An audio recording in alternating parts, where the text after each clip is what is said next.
basically the slides are just a compilation of all the varieties that you guys submitted on the registration form. And yeah, we'll go through each kind of plant family per slide. But yeah, like I said, last year we didn't do intros, I don't think. So let's do a quick intro. So say your name, affiliated farm, location, and the question is, what did you enjoy growing, harvesting the most this season? So once you're done, maybe, pick somebody out of the group and pass it along. So I'm gonna pick, well, I'll go first. So I'm Yoko. I'm in Putnam, Connecticut, with Ossabaga Farm, and I enjoy growing. Um, I came up with a question, but I did not think of the answer. Let's see. Oh, um, purple zebra tomatoes. Okay, let's see. Kirsten. Hello, I'm Kirsten. I farm on Four Root Farm with Rachel and Elise and Aaron in East Haddam, Connecticut, so center of the state. And what did you enjoy harvesting the most this season? Um, I think the dandelion greens. They just were like killing it. We grew Clio and they just like rocked it the whole season and probably made like $300 the whole season and like aren't, super worth it. But like I just really liked them. I don't know. They Awesome. they did great. All right, choose somebody. Kirsten. Right. To Petros. Hey everyone, my name's Petros. I work at Asawaga for Yoko and Alex. And favorite growing this season, probably edamame. I mean, harvesting them is just kind of chopping them, but they're really fun to clean the leaves off of. And people have a lot of fun at the markets being, oh, I didn't know they grew like this. So yeah, it's fun. Um, Good to hear about dandelion greens. Interested for personal reasons. Diane. Hi, I'm Diane. I manage a 1 acre urban farm at a high school in New Haven with like pretty intense production. And I think my favorite thing to grow this year is tied between popcorn and celery. Mm. Oh, and I'll pass it to Jana. Hi all, I'm Jana from Adama Farm. We're up in the far northwest corner of the state, in Falls Village. And because we're about to talk all about vegetables, so I can save my thoughts on those for later, I'll choose two things that weren't vegetables because I have some tamales here that one of the apprentices just gave me that they made out of our flint corn that was just homestead scale amount, but it came out so beautiful. And chestnuts, we have some chestnut agroforestry project that we planted 5 years ago and are just starting to fruit, and they're really awesome roasted chestnuts. And I will choose Lucia. Hi, I'm Lucia. My farm is Pea Shoot Farm in Foster, Rhode Island, which is like 20 minutes from Yoko. And my favorite thing to grow and harvest this year was I did like a early Treviso type of radicchio that was so beautiful, and we ate a lot of it. And like surprisingly popular at the market, which I was worried about. Hmm. I guess I'm a person. I guess so. I all right. I'll pass it to Sarah. Sorry, we're sharing a lot. I'm Saro. I'm farming at West Meadowbrook Farm, which is like a mile down the road from Lucia, but we are in the process of going into business together. I think my favorite things this season were black futsu winter squash and Caraflex cabbage, although neither of those were necessarily profitable, but they were really cute. All right, so popcorn to, oh, hang on. Ian. Hey, I'm Ian from Wellstone Farm. We're in Higganum, Connecticut, which is just south of Middletown. Um, hmm, we had a really good puntarelle year, so probably puntarelle. We got about 60 pounds off 198 flat, which is pretty good. Um, they're a lot of fun to harvest, a lot of fun to grow. Um, And Ian sells that to restaurants, I believe. yeah, I don't know how yeah, that. that's almost 100%. It's not 100%. It is 100% restaurant sales. So they gobble it right up. Um, Kirsten, you're up. Hi guys, I'm Kristen from Muddy Roots Farm here in Wallingford. Um, what did I enjoy growing? It's kind of a interesting year. The spring was horrible. Summer and fall were great. As dry as it was, everything kind of enjoyed it. I think the winter squash, it was one of those things I just shoved in the ground and I walked away and I did very little management. Anything that requires little management right now, I really enjoy. So, yeah. Um, Sarah, did you go? Am I the only Sarah? I don't know. Did you go? No, not yet. Sarah Layton. I have Wild Hill Farm. I call it a micro farm in Deep River, Connecticut. It's about 1 acre, and I grow cut flower and veg. And my favorite non-flower thing that I grew to harvest, I think would have to be still the Costaludo Genovese tomatoes. I really love those.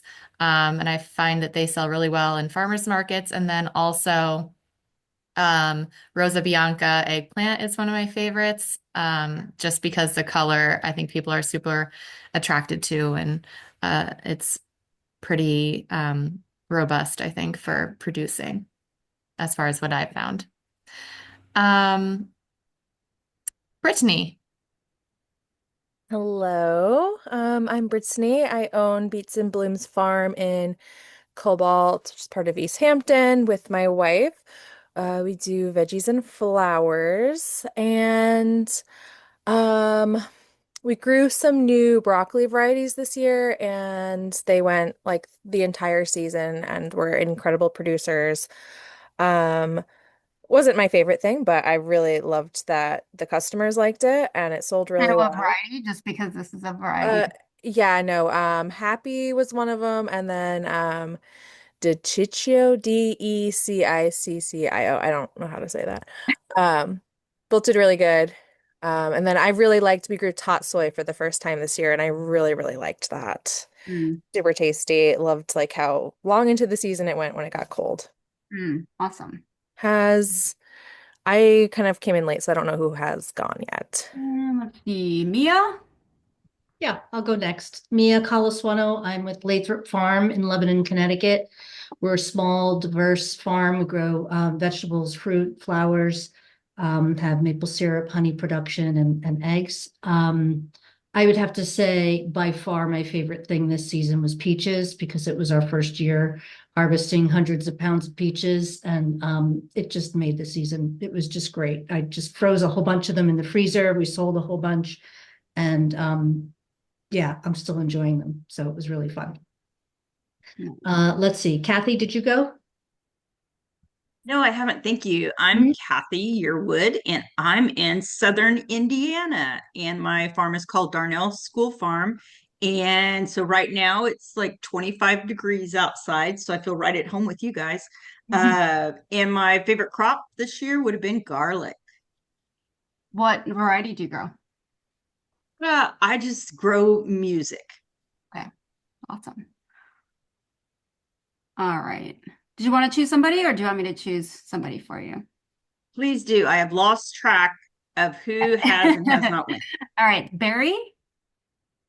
Hi, I'm Barry. I'm crashing from New York. Thanks for hosting. Yeah. And I have a small ecological farm. My favorite thing that I grew this year, citrine tomatoes. They're always an incredible crop for us. They grow so well in our caterpillar tunnels, great flavor. They're definitely a crowd pleaser, produce really well. And then we grow a soft nut garlic. We got the seed from Fruition Seeds a few years back called Lore's Italian, and it does remarkably well. And we're selling garlic breeds right now during the holidays. Nice. Did Melissa go? I did not. Hi guys, Melissa here. I am not a farmer. but I am the new communications and events coordinator for NICFA. So I just wanted to hop on and kind of bear witness to this beautiful online gathering. So happy to be here. I'll hide in the Right. I think Audrey, you the last one? All right, let's go with you, Audrey. Okay. My name is Audrey. I work at Long Table, and we are in Old Lyme, Connecticut, which is like shoreline southeast kind of area of Connecticut. And I would say we had a really good, kind of unexpected cherry year, so that was really fun and funny to harvest. And then I also really enjoyed mostly eating and pickling the Shintokiwa cucumber that we grew. Mm-hmm. Great variety. All right, well, let's get into it because it's time is passing. So just a quick note on notes and recording. So Ella, you're taking notes, right? I am taking notes, and they're going to Okay. do a bunch of spellings, and then Yoko is going to check my work. Yes.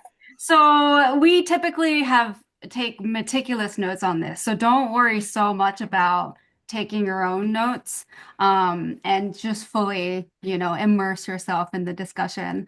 And it is being recorded too, so you can always go back to any specific, topics that we cover. And then in terms of questions, you can either just ask straight away, or Ella, I think you're going to be looking at the chat. Is that right? Sorry, yeah, for sure. Between Melissa and I, we'll have the chat covered. Okay, great. So if you don't want to, for any reason, speak and ask your question, you can always type it in, and we'll cover that as well. So yeah, let's start. Oh. Okay, so these are the plant families that we're going to cover. This is based on what was submitted. And there's a bunch of random ones at the end that I just throw in there. And if there are ones that I haven't listed here today, you're always welcome to add that on at the end. But we'll try to follow this kind of menu. All right, so we typically always start with solanaceae because everybody wants to talk about tomatoes. So let's go through all the different categories of tomatoes, starting with cherry tomatoes. So I feel like I'm kind of a broken record at this point because I've run this for 6 years. So I'm happy for people to, especially newcomers to chime in and tell us what worked for them. If anyone has leaf mold problems, Sun Orange from Osborne is a really good sub for Sun Gold. It's wicked productive. It actually holds on the vine a little better. Doesn't Sun Orange split as is easy. the best. I think it's from Sun Orange is what we go with for orange cherries, and it's definitely the best for leaf mold. Yeah, it's the best one. Ian, do you grow in a tunnel or in the field? It's in a tunnel. We got really wrecked by leaf mold about four years ago. Bad. Like came in early July, we started getting it and just totaled us. So ever since then, I'm kind of paranoid, and I grow predominantly leaf mold resistant varieties, which isn't the best because they're kind of hit or miss. But that's a good one. That for cherries, that Sun Peach, both have really good leaf mold resistance. And I found that Cherry Bomb, which isn't listed for leaf mold resistance, was pretty sturdy against it too. Oh, good to know. You want kind of a suite of colors. Yeah, Cherry Bomb was a good producer for us as well as Sun Peach this year. Has anyone gotten? We grow in the field.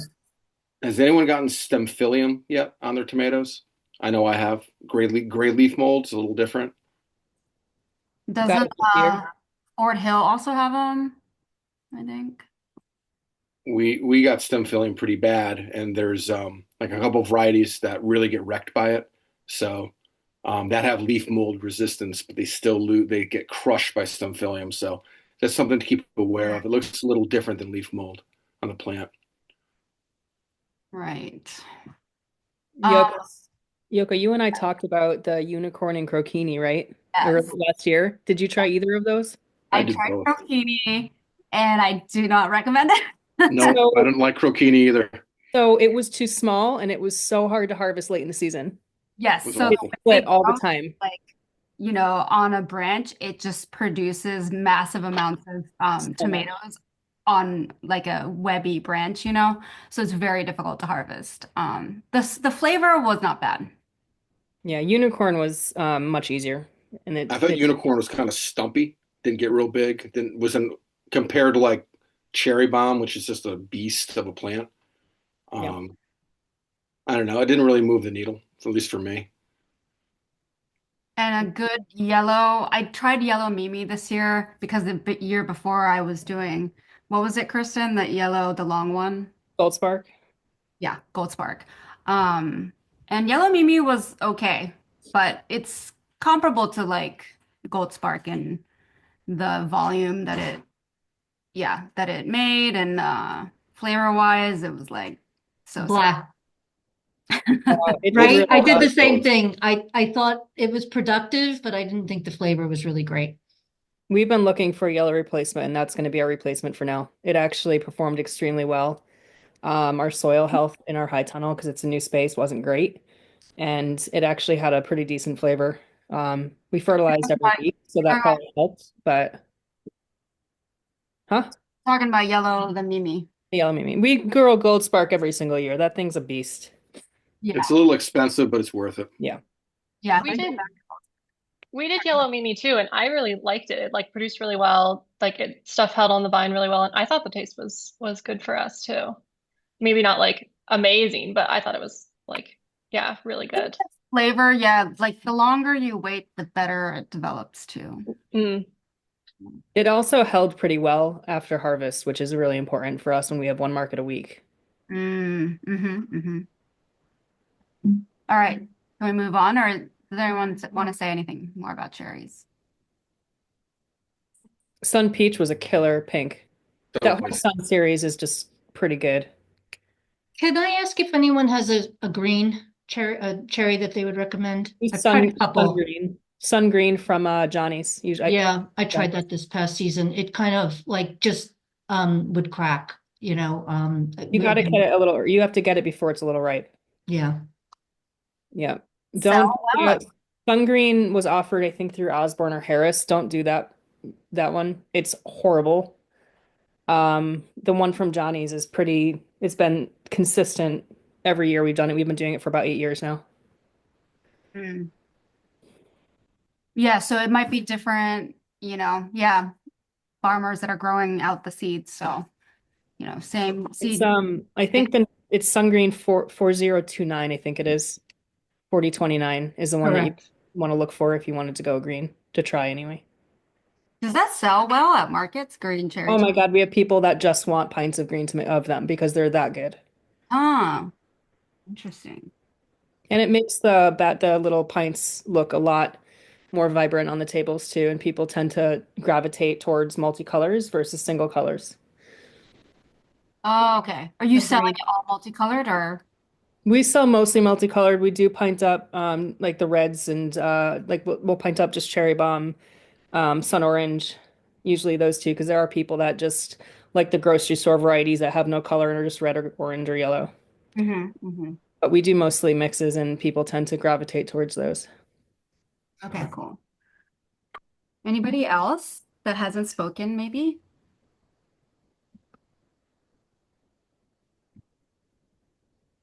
All right, let's move on to the next category because this is a type of tomato that I don't think we've really covered in the past, but these are the cocktail types that are, larger than cherry tomatoes, but larger than cherries and grape tomatoes, but smaller than slicers. So like the purples I've you grown them. mentioned. I've grown them for a while. So any like favorites? The trick with cocktails is marketing them. People are, even though they love Campari tomatoes in the winter, they're weird about buying them in the You know what? summer. No, At they were least super market wise. popular for me. So we put them in pints and people just ate them up. Good. Oh, Mountain Magic and Clementine, kind of the standbys.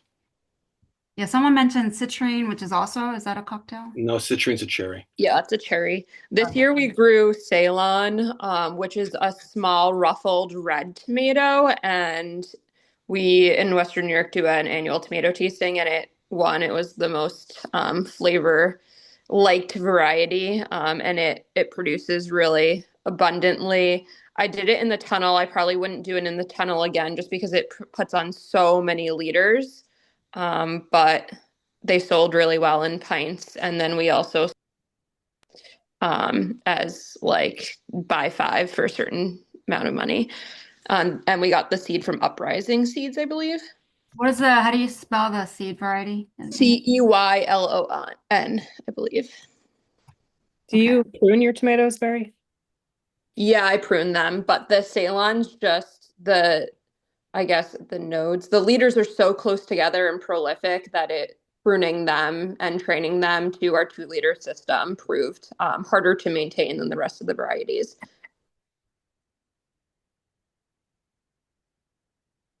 We grew cacao. We had dropped cacao for a while because it was just inconsistent, and we picked it back up again last year. And cacao is supposed to be a cocktail type, but this year it was more like a 5 ouncer. It was just getting to that like in between stage, and it did extremely well, actually, surprisingly. Oh, cool. So that's and it's a purplish one, which purple is so hard to find. That's Purple actually is so hard to find, especially leaf mold resistant purple, which this is not, I guess. It That's did the well. biggest problem I It did have. well, but we all had a dry fall, late summer and fall, and that really keeps a lot of that disease pressure down until later. Oh, okay. Okay. Cool. Anybody else have good cocktail types?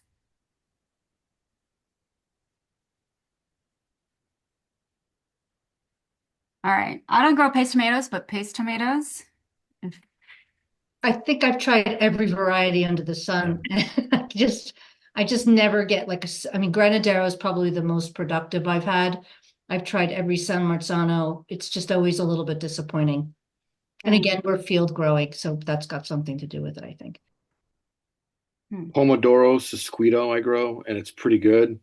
Um, but it's just with your soil has to be so dialed in with some of these, or you get blossom end rot on half the fruit, and it's that's a good one for San Marzano. But I mean, I think there's not much separating all of them, to be honest with you.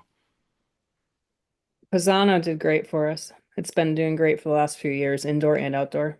Is that a small one or is it a larger plum? It's medium. It's below an Amish. Okay. So it's more like a large, I would say a larger San Marzano, but it's meant for production, so it's much thicker skinned. So it holds up a ton better post-harvest, and it holds really well in the field. Great. Anybody else for paste tomatoes? Paste plum. All right, beefsteak.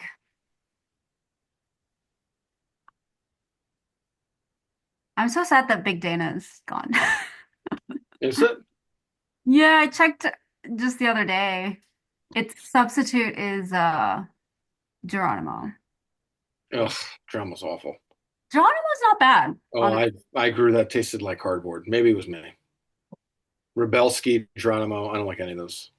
Do people graft their Productive as heck, though. beefsteaks? We graft all of ours. We graft ours. What rootstocks do you use? We used strictly Estimino this year. We were doing DRO 141 and Estimino, but we just stuck with Estimino this year. It was too complicated to try to get Dro and Estimino to germinate at the same schedule and be the same size. How did the Estimino do with the slicers? I mean, yeah. I guess it was fine. We had a banger year, so Oh, interesting. yeah, Dro was just a little too inconsistent on some of the slicers. We would get like a lot of production out of some and almost no production out of others. Well, the So thing with Estimino is a little bit more budget, no, a little bit more reproductive, right? More fruit setting, No, I think Duro is more fruit setting. We always did our Estimino with our cherries and the Duro with the slicers. Yeah. But we Yeah, just that's did them what we're all. We just did all Estimino this year. It was just much more, it was a lot easier to okay. make. Good to know. Is the grafting worth the effort? Yes, Absolutely. Yep. 100%. For disease, okay, for disease resistance primarily, or for Bigger. vigor? Bigger fruit production, fruit size, Okay. Some especially if you do a lot of heirlooms and you want to get more of a production out of your heirlooms. Grafting's pretty important. some growers say they don't see much of a difference, like Rachel from Forward. Am I right, Kirsten? Like, Yeah, I was never farming with them when they grafted, but we haven't grafted for 6 years that I've been there. Yeah. okay, but that's what, yeah, Rachel usually says. So, hmm We just have known soil diseases just from the previous tenants that were on the land over overusing it and abusing it. And so with those known diseases, we need to have some kind of resistance towards them. Vern Grubinger from UVM recently did a podcast with Growing for Market about some tomato trials that they've been doing, and they talk about grafting as one of the components, and it was an interesting conversation. I recommend a listen. actually, was it Vern that spoke at the Vegetable and Fruit Conference last year on tomatoes? Probably. Yeah, I was there. That was a really good, because he did a lot of like compared farms, right? And all the different ways people grow tomatoes. Yes. Yeah. Um, yeah, I think yeah, grafting. There was another session on grafting, and it's like it's night and day for a lot of farms. So, um, oh, Ian, I had a question. So if you don't Shoot. like Geronimo and Rebelski, what do you do for leaf mold resistant red slicer? Cayman. Amen. Yeah, Cayman. That, And I grow BHN on the shoulder of my tunnel. Um, yeah.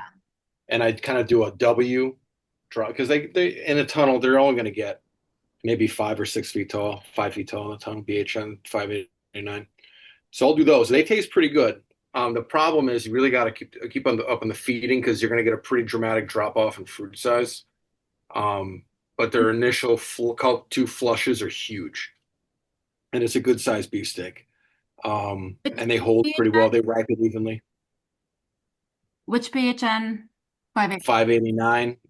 They're in Johnny's. They're in a lot of places. It's the one that specifically mentions tunnel Right. and protected culture. Okay. Or it's also done. Cayman was great. Cayman was good. Yeah. Tasted good too for that type of tomato. Yeah. And I did do some big beefs that I got from Kirsten, and they were really good too. Some of the big beef improved or plus or whatever one. Plus. And that didn't really get leaf mold on it because the plants are so vigorous with grafting that they almost push through the leaf mold. You just gotta manage them. I find sometimes they're so vigorous, and that really doesn't take away from the fruit set either, which is kind of a nice thing. Okay. And Kirsten, you were about to say something? I was gonna Oh, throw in another vote for the BHN 5589. That one's really great for us, really productive, and I think it tastes better than we do Geronimo too, but I agree, Ian, I don't think they taste that great. Yeah, it's good. It's good either. Yeah. I like big beef the best, but it's a pick 'em if they're both nice and ripe. And then what about colored? BHN. The Does yellow anyone BHN. have a good purple or brown or dark tomato? I grew Cuba Libre, and it's That was awful. bad. That was so bad. I told you it was Awful. bad last year, I think. It's the only one with leaf mold resistance, really. And you get like one, the first set or two is okay, and then it's just the rest of the way. It was really bad last year. Yeah, and it's a shame because the plant is incredibly vigorous and the fruit is incredibly awful. Yeah. Yeah.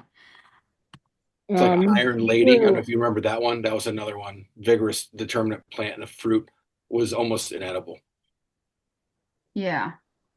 We do chocolate stripes this year as a trial. Ian, I think I told you about that one. Yeah. And I might have to have you graph some of those for me and just bite the bullet. and they're a little thin skinned. They're kind of like Berkeley tie-dye, pink Berkeley tie-dye, just a lot darker. How big do they get? How big did they get? 6 to 16. They're all over the place. I mean, we had some that were, normal, and then we had some that were they just got massive. Um, yeah, I mean that could be due to the grafting too, or the fertilizing schedule that we had them on. But they tasted awesome. And they did pretty well considering they're a purple tomato. So I mentioned purple zebra. That was my kind of like consolation for like not finding any purple good tomatoes, and I wouldn't say that they were productive, but they were really good and very popular at the market. So, and I just like that having that class of tomatoes at the market because it just looks nice to have that included in the mix. I grew Dark Star too. It didn't get the fruit were big, but the plant didn't get really big, which was weird. But it was in a caterpillar tunnel. I don't know. Sometimes the cat tunnel plants don't get as big for me, but I mean, some of the fruit were nice, but it was, again, you're getting really inconsistent fruit. Well, I know you mentioned black Krim is the best, but your production is going to be terrible, but they taste the best. Even grafted, we just couldn't get a good production out of the Cherokee Purple or the Crims that we've ever done. So we're just going to stop doing them. Stop doing purples. Until somebody comes up with one that actually does something besides put out like 2 massive fruits and then nothing after that. Then nothing. Yeah. Well, that's why I'm like just doing purple zebras. And the Mar Noir, isn't Mar Noir purple? That one I can't grow because it says 0 stem folium resistance. It just falls apart with gray leaf mold, which I get inevitably every year. Have folks grown the Cherokee Carbon? We've done it. Not great. Yeah. I know we tried it this year too, and the production was really low. So like it tasted good. Yeah. There's not a good one. Nope. Has anybody tried one of the Chef's Choice purples? Anybody try that? There's a Chef's Choice purple? There's every color. They have every single color now. It's like pink. They have a striped I one. thought they got rid of Chef's Choice too with the orange. Did they? Because we've been growing it. We haven't. I don't think they've gotten rid of it. Totally Tomato has a ton of the Chef's Choice. Okay. And they have a purple, they have a green, they have a yellow, they have an orange, red, pink, stripy, pineapple looking one. Get their catalog and I don't look through it, so. Okay. I found their catalog overwhelming. Well, that's why I don't open it. This is too much. It's like sensory overload. Let's just go online. Yeah, it's probably better. Garbage in there. Anyone see how expensive Margold has gotten now? I think it's almost at $90 for a 50 seed pack. That's ridiculous. I feel like some of the cherries too. Is it the Sakura one is super expensive? Amai, which is a grape, is wicked expensive. It's a nice grape, but it's super expensive. A lot of the grapes are like there's a chocolate grape that's like $60, I think, for a 50 seed pack. It's probably I've the best. never tried the Sakura. Is that a good cherry? We just grabbed it. Yeah, every year we talk about Sakuras, and the consensus is that it's just the quality has gone down, and it's genetic lines falling apart. Yeah. Okay, good to know. Thanks. We don't grow it anymore. We're not going to grow it anymore. Just do cherry bomb. Just do cherry bomb. I've done it for years, and it's great. Cherry bomb's The fruit is really absolutely productive. beautiful. Awesome. Okay, great. Well, Yeah, we gotta get sweethearts too. because we've spent a lot of time on it. So let's move on. Did anybody else have anything else to say about tomatoes? I just had one question, which was, did anyone grow hot streak? Yeah, I did. Yeah, I've grown that in the past. The fruit it's one of those that starts out pretty good, and then you get a lot of hemispherical splitting and weird checking on it, and it's pretty when it's clean. When the fruit's clean, it's pretty, and the plant's pretty easy to. It's a pretty tight plant, so it's pretty easy to manage. but it's not a must-have, I don't think. It did okay this year. It wasn't phenomenal, but it did okay. Ours, we had a ton of splitting on ours too. I'm glad to hear it wasn't just like us, like our like watering and whatever. Ours, yeah, a ton of splitting, and I don't feel like the taste is super amazing either. Like, I don't either. I don't think it's a real yeah. winner, Flavor Mhm. West. Oh, Strawberry Fields was a banger this year too. And Harvest Moon is pretty solid. It's really pretty It was fruit. pretty solid. We grew those too. We also grew Lemon Boy, which worked Yep. out really well for us. Um, Yeah, we I did love love Harvest one. Moon too. Marmalade was really, really good in the field and in the tunnel. The new ones that Johnny puts out they've been pretty consistent the last couple of years. Did anyone grow You know, Pink ID last year? we did Pink ID last year and this year. Didn't I give you some? No, I got my own. It was I think they discontinued it. The fruit were super uniform and super firm, and they'd Wait, wait, ripen wait. really slowly. It discontinued Pink They ID. switched it to something else, I think. I unless I missed it in Johnny's. Let me check. It's totally available. Isn't they must maybe they didn't put it in their catalog. It is back ordered, so I would order them tomorrow. Well, they got a new pink one, which I might switch to. Who knows? But Pink ID was crazy this year. Yeah, Insane. it's prolific. Every fruit is perfect. Strawberry Fields was great. We had a hard time. The germination on Pink ID wasn't great this year for some reason. So we substitute a lot with the Strawberry Fields, and it's just awesome fruit set on it. Yeah, there's this new one in here, Bonbolia. Did I say that right? It's a pink beefsteak for tunnel production. Um, it's got a little bit more crinkle on the shoulder, it looks like. Um, Okay, I'm well, glad you guys just really gotta move on, actually. yeah, let's go. Yeah, a lot to cover. But any last words? Okay. Peppers.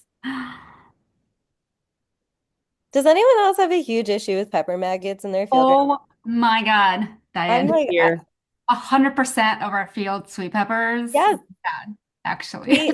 we like wanted to do a SARE experiment with like bumblebees and netted tunnels, and I don't know if anyone else has worked on that before, but I'm like, how do I grow organic sweet peppers?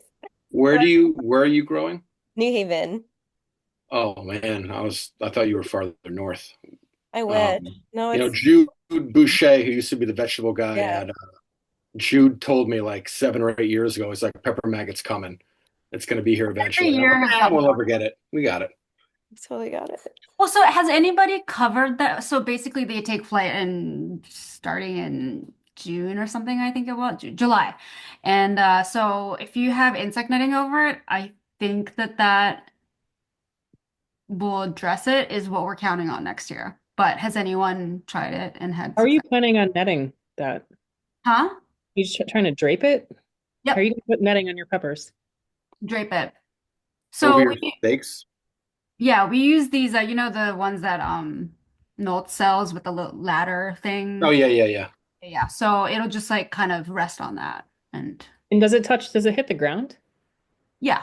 Oh, Yeah, we have two bed wide insect netting, so Did it get into like your Carmen and Escamillo and your thin-skinned ones anything there? that we had to wait for it to get color. So even the hot peppers that were like red, you know, Thai chilies, they had pepper maggots by the time they turned color. So anything that Don't was don't quote me on this, but I something in my brain tells me Jude said if you could use seduce around the base of all the plants, and that might it's a bait with spinosyd. That I got to double check this because I think it might be off brand, but something in my brain tells me he said that might be effective for it. Because I asked him, I'm like, if we ever get it, what do we do? Unfortunately, Jude has vanished into the night when he retired. We have no idea where he is. He took off walking the earth like Cain, but he, he I'll double check that because I think it's going to be a problem, like you said, for everybody pretty soon. we had the corn earworm maggots this year. That was Yeah, fun. those are fun. We get them every few years. yeah, somebody wrote in the registration form pepper maggot resistant, but I don't think there's any resistant varieties unless someone knows about it. Nope. Yeah. We grew like a little strip of Jimmy Nardellos for us because they're delicious. And those we found had the best like resistance, but they still got them eventually. Sad. I'm just glad other people have this too because it is so crushing.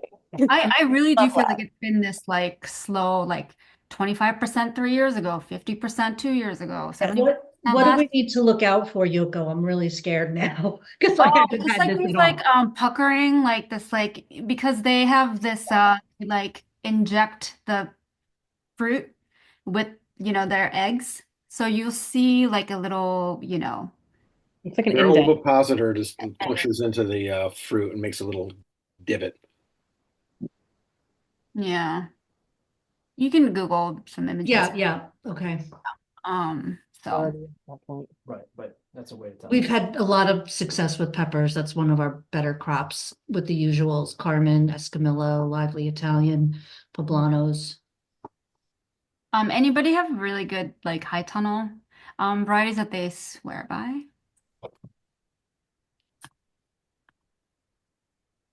I tried all the things, Barcanto, Milena, Sailfish, Sprinter.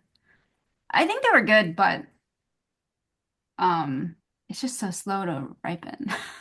We just did Escamillo in a tunnel for the first time, and it went really well. I mean, it's the first time we've ever done tunnel tomato or Oh peppers. yeah. So yeah, Yeah, that's what Uh, I'm thinking. Escamillo and Carmen's just Mhm. inside as well. Yeah. Don't grow bells anymore. Just grow Esquimalt and Carmen. Yeah, that's what I'm thinking. Yeah. Bells are bells are bells. You Oh, know, I'll suck. the Corno de Toros. You can't. They're a specialty item. You really can't find them anywhere except local farms. I know Right. Paul Fort Hill said he doesn't even grow. Last year he said he doesn't even grow bells anymore. He Oh, gave it really? up completely. Yeah, I Okay, remember that's last really cool. this last year. I think he said that. Okay, okay. Yeah. Yeah, I know field varieties are terrible or, growing bell peppers in the field, but I thought the high tunnels would be different. But The anyway. only bell variety that I do have luck with is red night, night like a KNIGHT. Yeah, Riverbank grew that. I don't remember it performing better than other bell pepper varieties. If the market didn't demand bell peppers, we would grow just frying types. Does anyone have a recommendation for a purple pepper? Island. Yeah, Which one? Island. Islander. Oh, Islander. We Islander? Okay. Islander. We grew dragonfly. Just don't do it. It takes way too long to ripen. Don't even bother. It doesn't have a good flavor as a it's obviously they're like a green pepper. It doesn't even have like a great green flavor. They get big. If you want to like a big dark purple, that's great, but if you want it to ripen to like a different color, forget it. But the Islander works. Islander's great. They turn red. They go like this like really they start Yeah. off with this beautiful lilac purple. It's a little of both like worlds, ripened and under-ripened with the purple and then the color. Yeah, yeah. Sorry, my husband. Yeah, I heard it. Mhm. Okay. Oh, okay. Well, there you go. If anybody wants to branch out to a different category, we grow Japanese peppers. I don't think said this on a seed variety discussion, but because in Japan the standard is this kind of a larger version of shishitos, and it's very profitable, like almost shishito level profitable. So Are that's they called tender are they bell. like are they dry like a shishito or are they like flavorful? Like really thin skinned, just like shishitos, and just like larger, still wrinkly a little bit, but not as wrinkly. But the flavor, you got that same kind of slight bitterness. That's in a good way. Um, and just fries up really nicely, good in stir fries. But we put that in quarts, and I mean, we do have a lot of Japanese customers, but it's very profitable. What's the name again? Tender Bell from what used to be Kitazawa. So what is that? What was the company that bought? True seed or true. Oh yeah, yeah. True. No, it's not True Seed. Um, Um,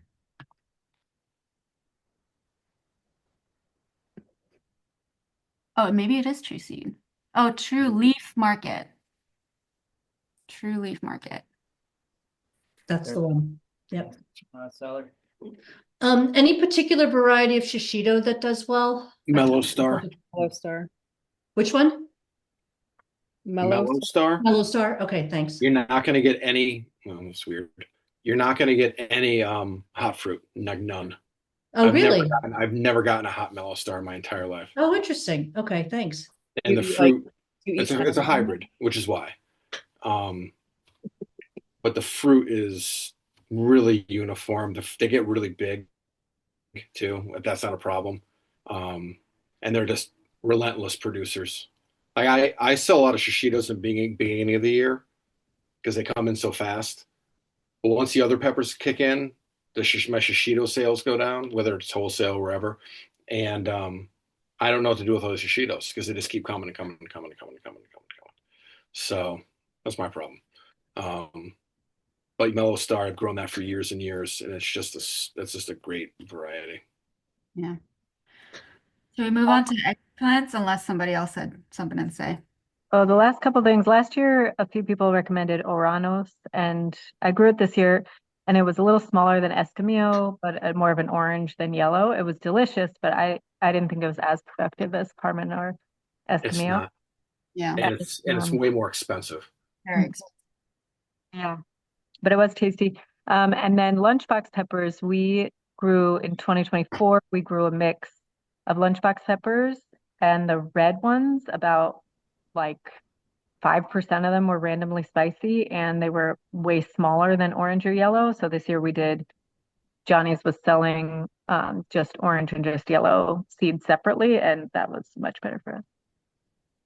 So we grow Jimmy Nardellos, but we don't do a lot of them because they tend to flake off as the season goes on.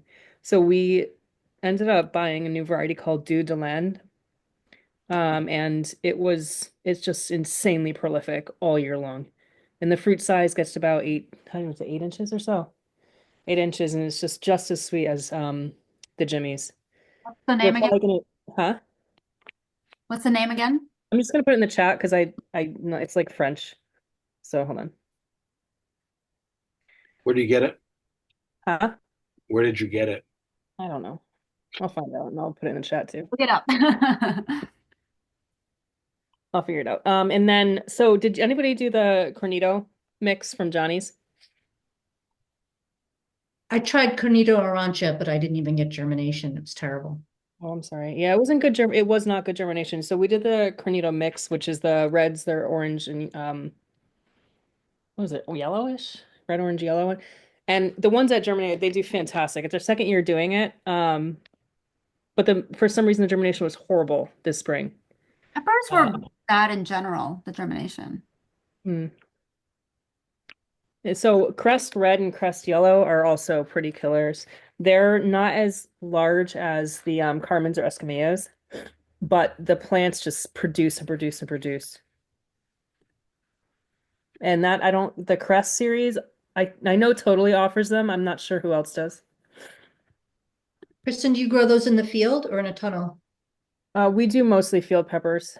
In our tunnels, unfortunately, we have Phytophthora issues, so we have to be really careful about what we put there. All right, let's move to eggplants.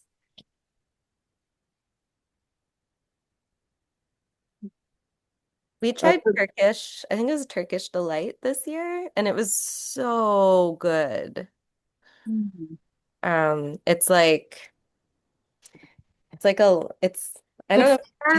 Huh? Growing, good flavor or growing or both? Both. It was prolific. I had my customers loved it. The chef that I worked with, like two chefs, and they loved it. And we don't have as great luck with Italian eggplant, so I'm trying to find other varieties. That one was great. I think Johnny's just replaced it this year with Violet Delight or wherever I got it, but it was great. Anybody else have favorite varieties? We really like the Turkish Delight this year too. And then we've done it every year and I always like it, is the Ping Tong Long has always been a very good producer for us. We dropped Ping Tong favor for Violet Delight, I think it was, and Turkish. So we dropped the Ping Tong because it just didn't produce as well as we needed it to produce. They're just, yeah. Never mind. Anybody else? I also really like the Turkish delight and Nadia for an Italian. Wait, Yoko, tell us about your eggplant because you grow amazing eggplant. What's your favorite? You can't Oh, skip I mean over the it. eggplants that all died this year. Oh, that's also comforting. Okay. It was like the one like huge crop failure. So I think, I mean, like I said, I feel like I'm a broken record at this point, but I grow Moneymaker from Kitazawa, which is True Leaf Market now. And so Moneymaker, which is a Japanese variety. And then there's an heirloom called Mitoyo. I think I've said this before, Mitoyo. That one is from, I think it's from Baker Creek. So that's a really great tasting. It's actually interesting because it's a large, kind of like an Italian eggplant, but it's still an Asian, you know, purple calyx, kind of eggplant. So that one's really good. We do Um, shiku too. Shiku does really good for us. yeah, that one, I think the seeds weren't available I last. think, yeah, I think we had enough left over from the year before or something. Yeah, I was I just wanted looking it to up. try it because last year I remember Rachel or somebody from Forward saying that they really liked it. Actually, multiple people said that. Um, We grow a Nina, the purple and white striped every year. mhm. And we're dropping Dancer, which is the light purple. Yeah, I gave up on that too. It's just not, it doesn't hold up well enough, and market just doesn't buy it. It's fantastic flavor. It's so easy to eat, but it's just not going to fit into what we're growing going forward. All right. So, can we move on to potatoes? Okay, potatoes.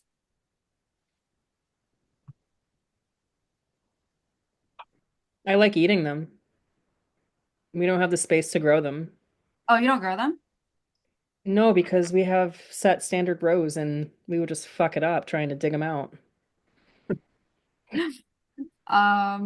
We usually grow chieftain and satina, satina. I don't know. Satina. I've grown Satina forever. If you Satina is have bad awesome. if you have bad leaf hoppers, they don't really care for it. Oh, I didn't know Yeah, that. it's the only potato I know that if you have really bad leaf hoppers, they're kind of they'll hang out on it, but it's you don't get burned to the ground like with so many of the other varieties where if you get it bad, there's nothing you're gonna do unless you cover them, or just constantly spray Pyganic or something. Um, Yeah, satina is like pretty consistent. yeah, it's good. It's consistent. That the yellow interior? Yellow on yellow. Anybody else have good varieties? Lucia, I know you can grow some potatoes. I was gonna say I really like Pinto Gold. I feel like they produce way heavier than any other potato I've ever done, and they're really cute. It's That beautiful. was not my Yeah. It's beautiful. But I tried to grow up, but the leaf hoppers just smoked it to the ground. We're like really hidden in the woods back here, and the Colorado potato beetles haven't even found us yet. So I don't know. You're We'll see lucky. what happens. I know every year I'm like, yes. But and then the other one I did last year was Carla Rosa from the Maine Potato Lady, and those were also like a really nice heavy yield, and they were really early. I really like Elba for some reason. I don't know. It stores forever and I really like the texture of it. And also Nicola uh was I don't know. I enjoy growing those. I feel like they're reliable. And I feel like that and Chieftain, but Okay. yeah. All right. I like Adirondack red, Oh, Adirondack red, and all the blues. And German butterball are small, so they're time consuming to deal with, but they're just so good. Audrey, you wanna say what long table grows? Oh yeah, I was just chiming in to say we do the Pinto Gold and also the Carla Rosa, and we really liked those. And then we also did Katahdins this year, and they're storing really well, and they were good for us. What was the All last one? from the main potato lady. The Katahdins. They're like a larger waxy white variety. Cool. All right. Are we ready to move on? Anybody else have? Just to let you know, this is until 5:30, but we typically go up until 6, only if you want to, stay there. But if you do need to leave at 5:30, let me know if there are any topics you want covered, and we'll jump to that. All right, cucurbits. Cucumbers.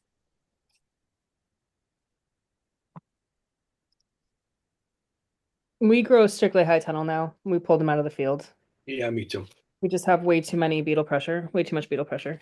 It was a horrible. Did anybody else have an extra horrible cucumber beetle year this year that went Extra horrible. Oh my God, Yeah. demolished our squash. Especially, I mean, it was insane how many there were. I could count how many cucumber beetles I saw on my property in 2 hands. I don't know I why. don't need to talk. I No don't even idea. talk about it. Stop talking about it. Nobody.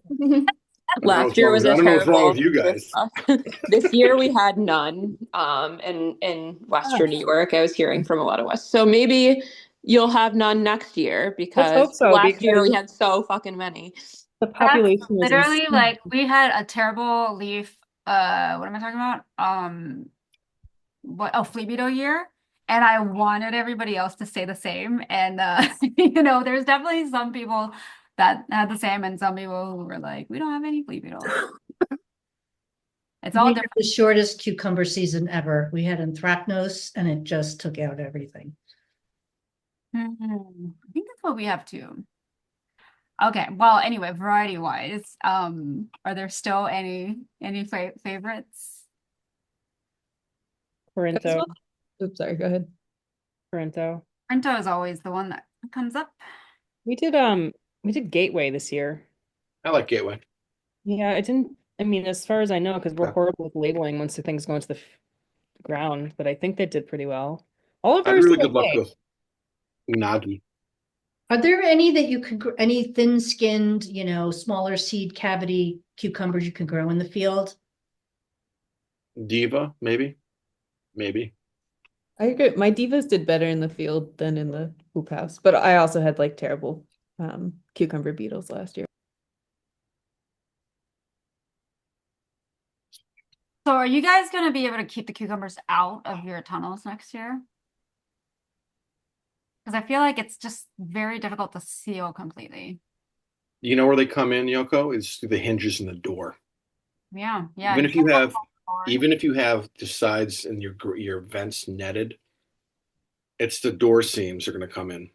Yeah, you So can't have sliding doors, right? I mean, you have to have a hinged door. well, we built actually a frame, a wooden frame on the inside of the door, so when it closes, I have a guy who's a retired high school or middle school shop teacher, and he's crafty as all get out. So we devised something. I can take some pictures and send it to you if you want. Well, Digga has that like in between room before he Yeah, gets. he's got like a clean room. Yeah. Does anyone use the cucumber beetle baits? Does anyone have success with those? You mean the sticky traps? They sell, like, I think it's Johnny's. Someone sells a bait that you attach to a sticky. It's like the pheromone thing, right? I mean, Unfortunately, it like attracts other things too. So I just don't like seeing ladybugs stuck on there. So we don't use any sticky traps.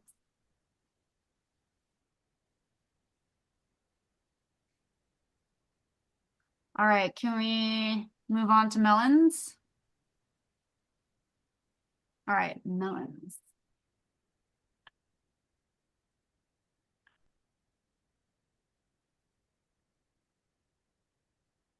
We always grow the personal size watermelon, and we always kind of have to change it every few years because it becomes unavailable. But we've been growing Natsu Coco for a little while, and it's usually good. It's not, I can't say it's consistent, but it's usually productive and very We tasty. grew Kalahari this year. It was nice. We did Sugar Baby and Kalahari.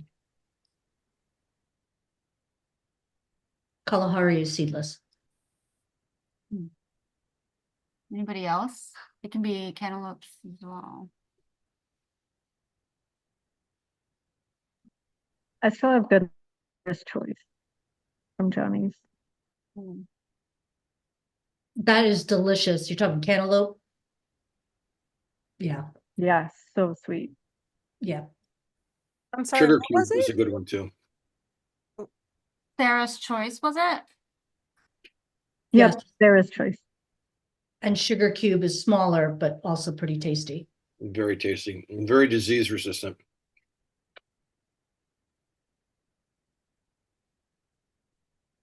Oh, I didn't see I didn't see the watermelon and cantaloupe written underneath this. Okay, should we move on? Okay, pumpkins. I actually have a question, if it's okay. We found that our squash vine borers bored into our fruits the past 2 years. And next year, I'm thinking about just growing cucurbit, like Moschata, yeah. mochata. Yeah, I'm wondering if like what folks have been seeing in their winter squashes and if the squash vine borer has been happening there and kind of what y'all have been doing to mitigate that. I do what you want to do. I don't Okay. grow Peppo or What Maxima I do. anymore. We don't grow other ones, just Okay. butternuts and delicatas. It's helpful. Thanks, guys. Yeah. You could I'm like also hurt out there. you could also collar your plants with Entrust. You get a good sticker. Entrust is obviously very expensive, but you can either put out monitoring traps or kind of follow the UMass. UMass will kind of track when they show up, and then once they start showing up, you just every 7 days, and it's a little sketchy because you're not supposed to spray that often, but you're only spraying about the soil till about 5 or 6, 7 inches up the stem. You're not spraying the leaves or the flowers, and that I've had really good success with that. Kind of keep them at bay till the fruit are well on their way. We use a landscape fabric type material in our walkways. So basically what we'll do is in the center of our bed, we'll plant the squash, the winter squash specifically, not so much the summer squash, it's a little different, and then we'll run the fabric up the bed and have about a gap of about 6 inches. So the vines actually, when they grow, they vine out onto the fabric and the borers don't punch through that and they don't get on it. So that may or may not help if you have the ability to do that. Yeah, we did that too, and we had much better success this year. We've tried with the lures and all that other stuff, and it just takes out everything. But that worked for us.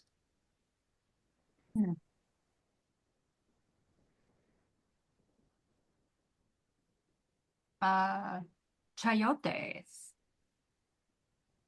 Sorry, did anybody shoot out a good pumpkin variety? Was that the machota that you were talking about?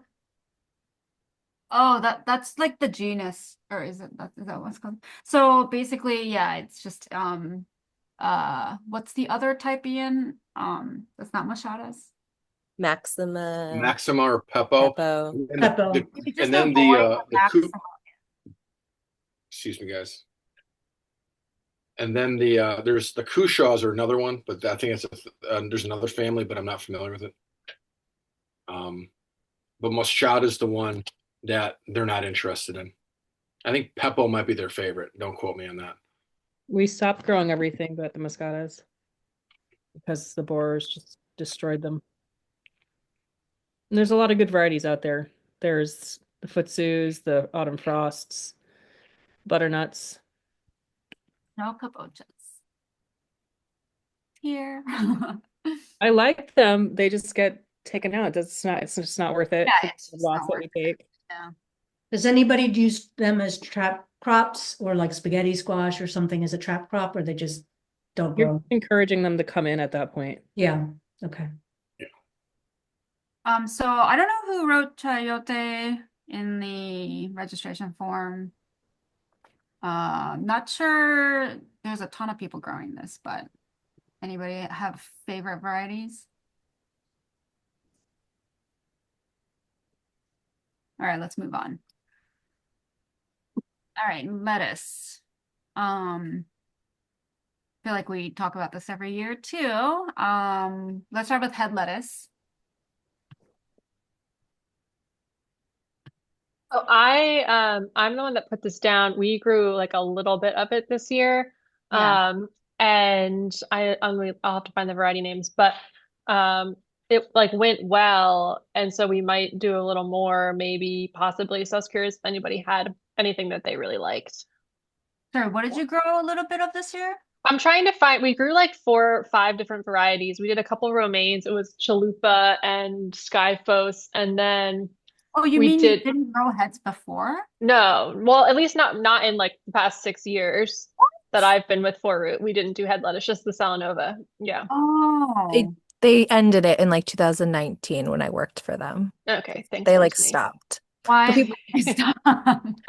I think like people weren't buying as much of it. They were really into the mixed lettuce bags, and there was like a lot of bolting happening, so it was just it, Muir is a beast. Which one? Muir. I Mir. think a lot of people grow that. It's super, MUIR. super like John Okay. Muir. Okay. Super Okay. heat resistant. Super heat resistant. I grow a lot of Muir, but I've tried probably every romaine variety under the sun, and I Have just you tried continue. Monte That's Carlo? No, I haven't. Yeah, it's better second half of the season, and it grows really well into the winter. It doesn't get really big. It's not small by any so it's stretch. really cold hardy. Probably about that big. Does it Yeah, I found it to be pretty cold hardy. I mean, for a Any lettuce. anything in the early season that works? I really like Um, Jericho for a early season I don't romaine. really grow romaine. Jericho? Mhm. Jericho works really well early. It's We really grow down to gems the early in our tunnel for our first farm shares. We do gems either from Johnny's, or I tried 2 varieties from Uprising Seeds. I think it was Barnwood Gem and Scarlet Butter, and they were both beautiful. You could fit a lot in a bed, Yeah.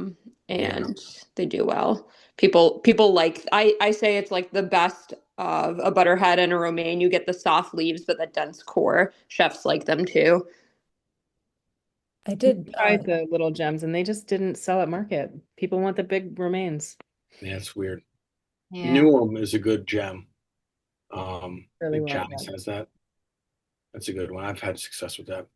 What about butters? People really liked the butters. I just found it. We did Nancy for a green butter, and I think Sparks was the red butter. People really Absolutely. liked those.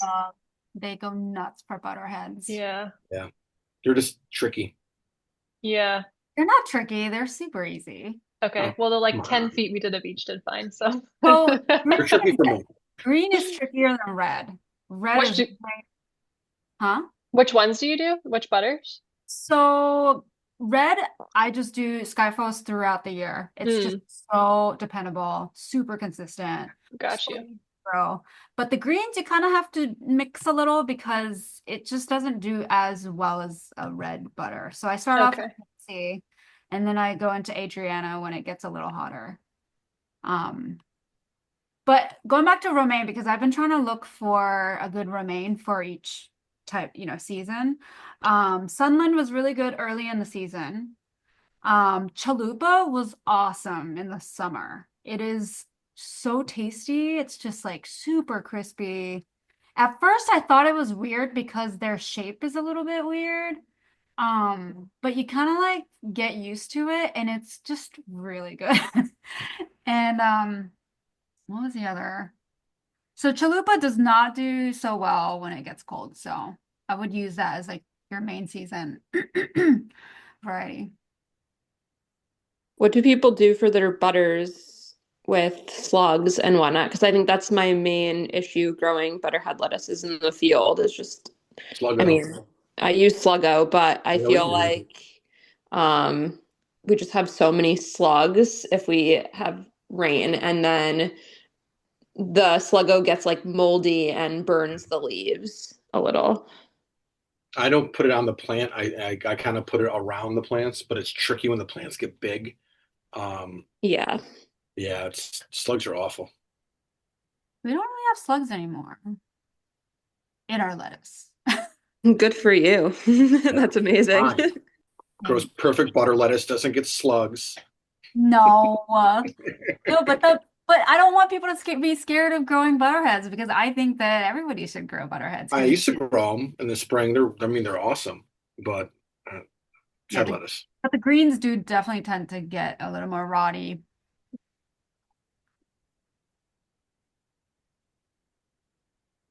Let's do mix. The last thing I'll say on head lettuce is that summer crisps do well for us, and people like them, especially magenta. They're super easy to grow, like the Yeah. magentas and the Cherokees. And oh, yeah. No, that's not a crisp.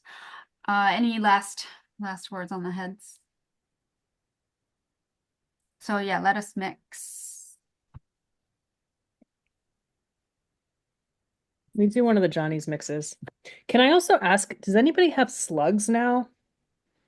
Wait, we just talked about slugs. Like right now? No, not slugs. I'm sorry. No, wait. Snails? Not slugs. No, Snails? Slugs? snails. Does anybody have snails?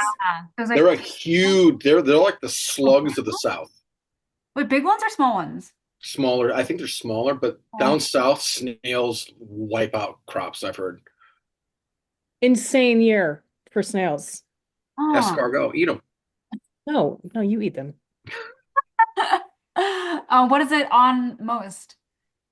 We had it all over our garlic this year because they didn't do anything to it, but it all over the garlic, the leaves, It's wild. because we had them covered with straw, and so it just kept it. We had a horrible garlic year. I don't talk about it, but with all the rain we had in June, it just stayed so wet, and we didn't pull the straw back, and so the snails just like harbored, and they were literally. I don't know how many I killed this year. Okay, but what are they doing to your garlic? Actually? Nothing. They're just there, and I kill them, but they haven't done much That was damage. probably a good move. Huh? That was a good move. Because they're Yeah. eventually going to find your lettuce. They grow, they get, ugh. They just die very slimily and stuff. I don't want to talk. They're just gross. I didn't know if it was just Is it me. worse than a lanternfly? Because those things don't die gently. What fly? Lanternflies. You can actually catch them. Good job. You're fast. Well, The slugs are just so we haven't had an issue with slugs damaging our garlic, but I also don't take the time to pick them. But I know that they just breed like crazy. But yeah, there's too many to possibly physically like kill mechanically.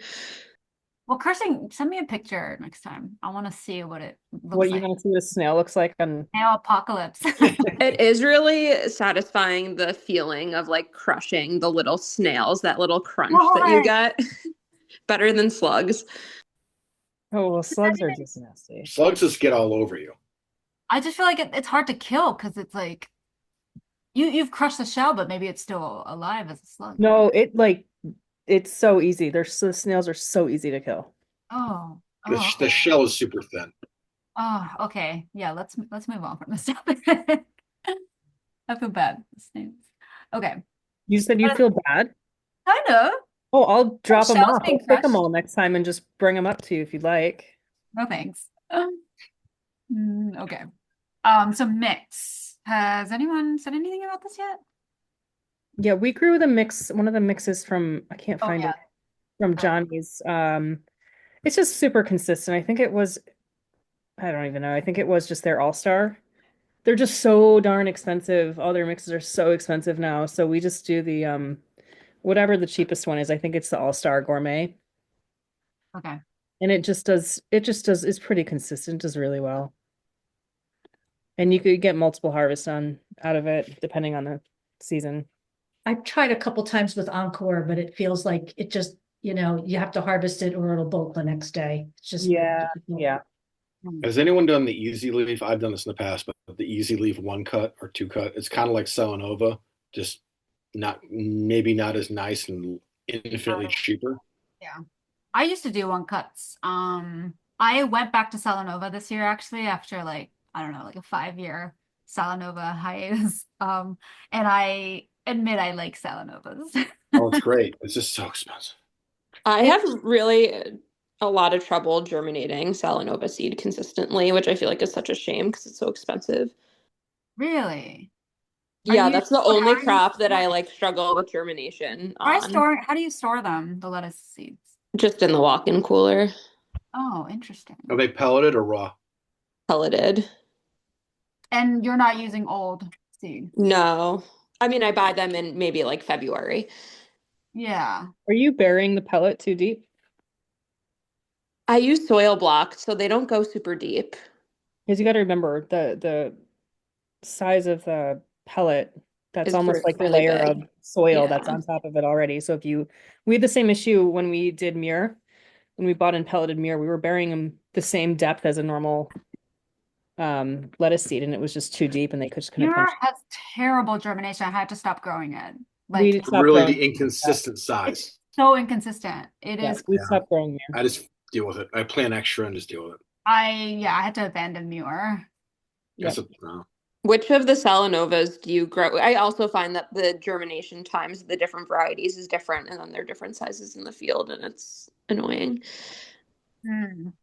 Yeah, I haven't had trouble germinating Salanovas, so I'm not sure. Maybe it was just your like seed lot was bad.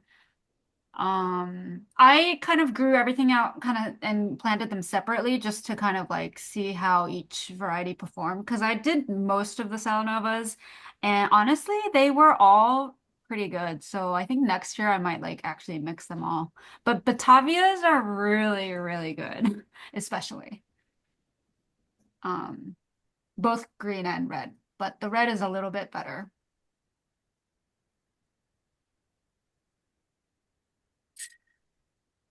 Okay, just looking at the time, we gotta move on to Radicchio unless someone else had something to say. But lettuce. Okay, Radicchio. Radicchio is also me. We do Leonardo and it's really awesome, but we were wanting to try like some new varieties this year and none of them headed up. There's one Gremula Rosa that is an overwintered variety, so we're still waiting to see on that. But yeah, we just like wanted some variety in the Radicchio and we haven't found a good one. So this year I did, oh, let me pull it up. Galileo. Yeah, Ian is the Radicchio expert. Not an Cool. expert. No, You no. have grown the most. Jim from Kitchen Garden Farm's an expert. I've thrown a lot of it. Do you guys use Osborne seed? I don't know. You I have to should check my cheat sheet that Rachel gave me. check out the Radicchio. They have a really wide variety. And the other thing is it's doable, but I really avoid the long season ones. You got to leave them outside for so long. Mm.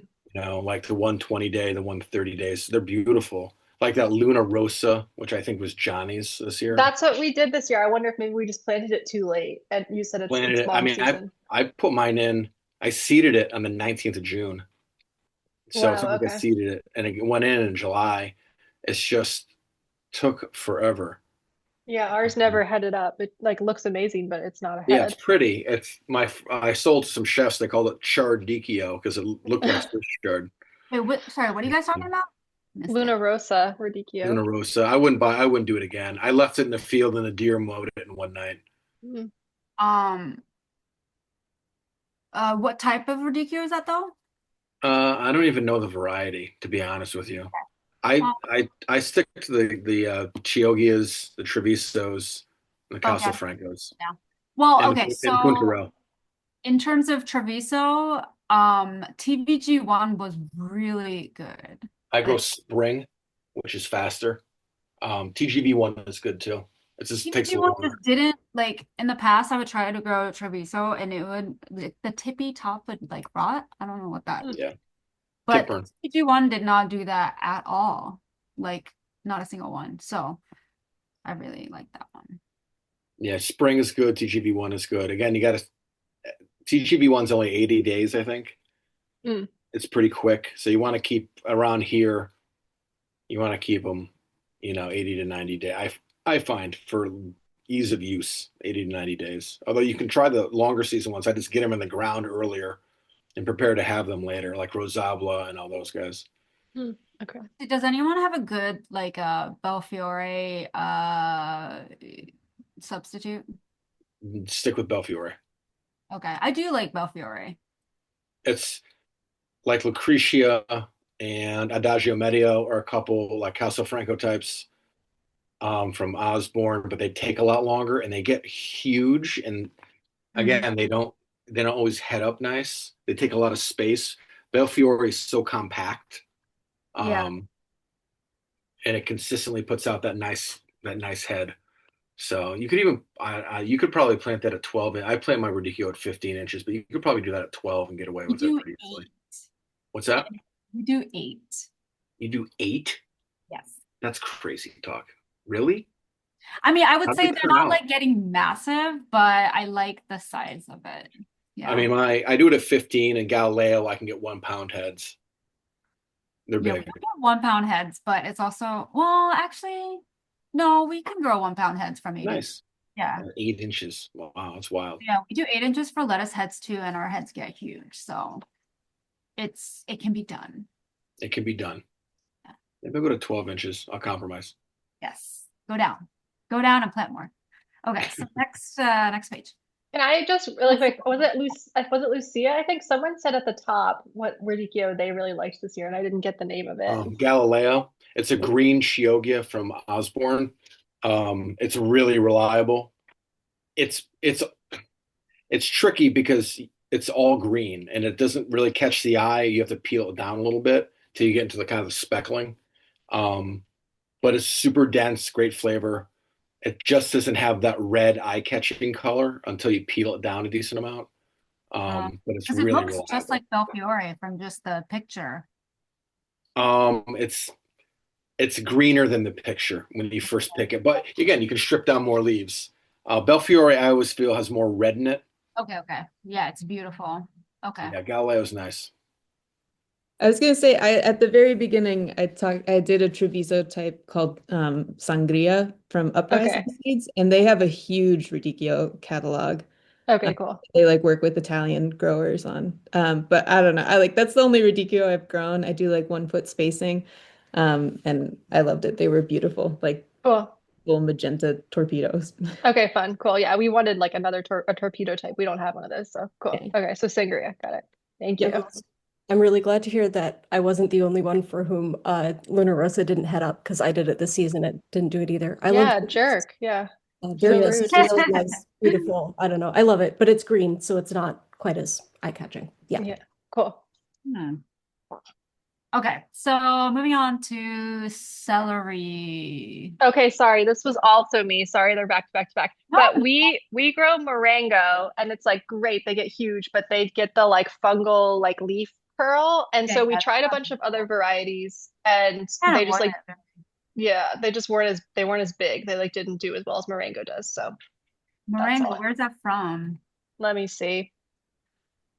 Did you get anthracnose on your celery? Was that it? Or Is that the disease that's No. the fungus that does where they do this leaf and they curl? curl?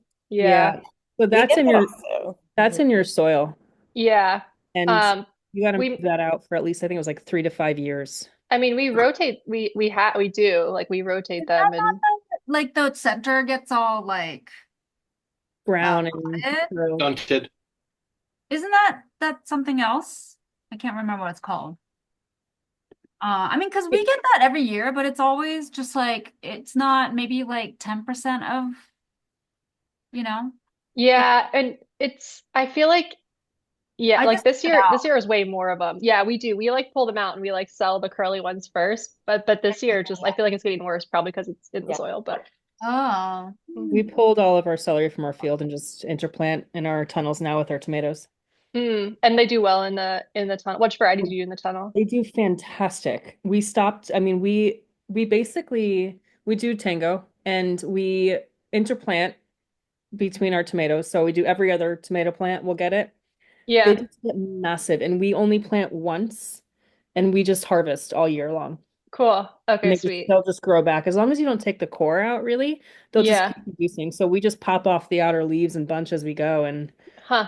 oh my God, it's probably the best idea we had in a long I thought it time. was because it gets rained on that the thing happens with the celery. That's why I indoors thought it grows so well. It's soil borne. I had to do a lot of research on it. So we can't put it in our field for the next 3 years. because I think it is the rain is how it spreads, Yoko. It like hits the soil and Yeah. then it bounces. Once it, Yeah. but once it's in the soil, it's just really hard to I don't know. I feel like it's like two different things, but There's another one that looks very similar to it, but the one that we got was the anthracnose. We had to pull it out. We can't grow celery outdoors anymore for the next few years. But tango inside, that's the wreck. We've only done it and we've only done tango and it's been pretty, it's great. Yeah. we grow, what is it? Kelvin, and it does really well every year. We tried that one last year and it didn't do as good as the Marengo for us, but we could try that one again. Wasn't bad. Culantro. I don't know who wrote that. Cilantro? Cilantro. Culantro. Slightly different. Yeah, look, Yoko, real quick. It was the leaf curl on the celery is anthracnose. That's the one that we have. We had it. So that's I don't know what the other one is. Not to go backwards. Sorry. Oh, no, it's all right. So the same person did ask for Chayote and culantro, and they're not here. Yeah, probably. All right, spinach. And sorry, Ella, are you okay? I can take over the notes if you need to leave. No, I'm good. Okay. Carry on.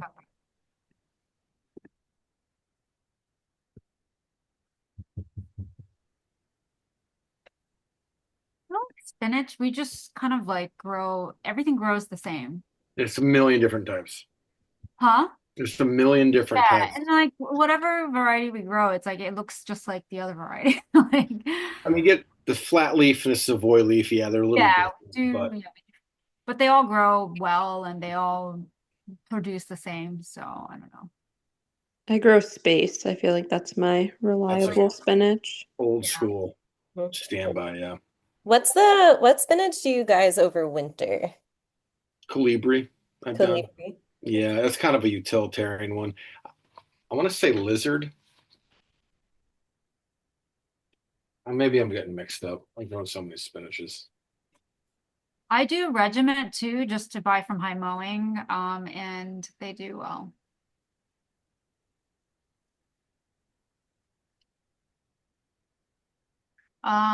Beets. I guess someone likes Badger Flame beets. If anyone has really bad Cercospora, I grow Kestrel, and I really don't get Cercospora. Oh, how do you spell that? Kestrel? Kestrel, like the bird. Is that the spring or the fall or both? I use it. You can grow it as a mini. Okay.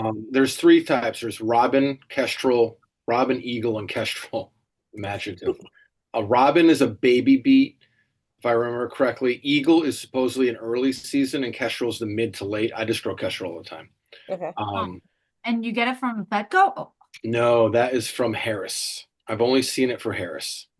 I'm seeing it for Fedco right here. Oh, Fedco has it too? Great. I don't buy from Fedco. I've had really inconsistent seed germination with them over the years. Right, yeah. Yeah, we have problems with Cercospora and later, but not so much Yeah. early in the year. So I just like stopped growing fall beets, but it'd be cool to bring them back. I know my last planting sucks always. Yeah. I was talking to our veg specialist, and she basically said that once you start getting dew towards late summer, fall, like that's when the Cercospora really hits your beets and chard.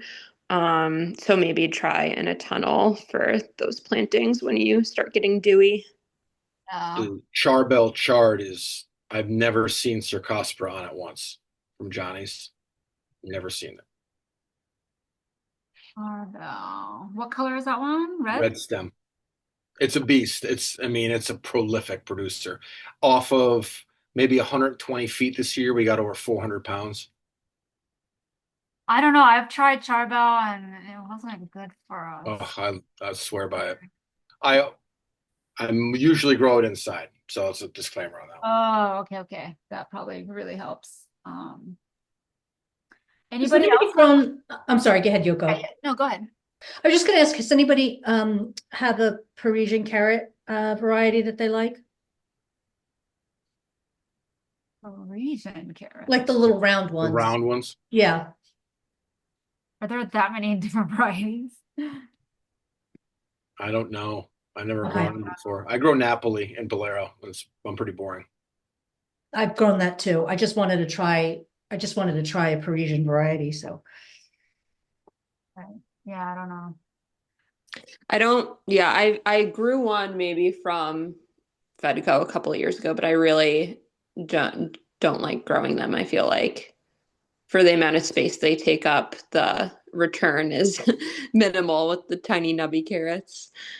okay. Yoko, my last beet planting, I seed on the 19th of June. Oh, what? Yeah. Transplant it, you know, sometime early August, and I got a decent beet crop. Yeah, I mean that's just I don't plant real late. I mean that's the last one I do. Yeah, I think that's my problem that I'm just planting too late. My very last planting, that's the only planting that does poorly, usually. I mean the one I planted, I did one on the 5th of June that we harvested mid-ish September, and that was a lot of good beets. Now we get wrecked by voles in the field, completely wrecked by them. Yeah. And so we throw away a third of our crop to 40%. It's bad. So I'm not really growing beets this year. Oh, no. Yeah, I'm growing enough for my volunteers, and that's it. Right. You need some cats. All right. Get some from Kristen. As many cats now. All right. So Fabaceae, which I don't think we've talked about that much in the past. Green beans. We just stick with Provider. We've tried many other ones, and Yeah, Provider is very Provider's just consistent every year. I like red tail. They stay darker green and they're more petite. They taste really good. I like jade. They have a great texture and flavor, but I didn't grow any green beans this year because harvesting them is yikes. But beans, honestly, when you do like $1 per foot, analysis, it's actually pretty high. So I wouldn't Tell that to my back. We literally mix in yellow and purple beans to help with the morale of bean picking. Like, but look, it's pretty, you guys. Isn't it so fun to find a purple one? Or you can actually see them when they don't blend into everything. Exactly. It's just like brings a little joy, a little Mardi Gras joy with those color palettes, but it's a little We did the purple, the royal burgundy, and everybody loved them. I didn't think the taste was that great. Like I kept telling them, don't buy it, buy the green, but everybody just loved them. Yeah. Does anyone like pull their plants for one big harvest and just pull the beans off like sitting down or standing up? Because I know some farmers starting to, but in my mind I'm like, what a waste because I want that other flush. But I'm curious. When we grew beans, which we don't anymore, we'd pick like one big flush, and then the next week we'd pull the plants, which is kind of a waste. But we just didn't have the manpower to constantly do it. What's that?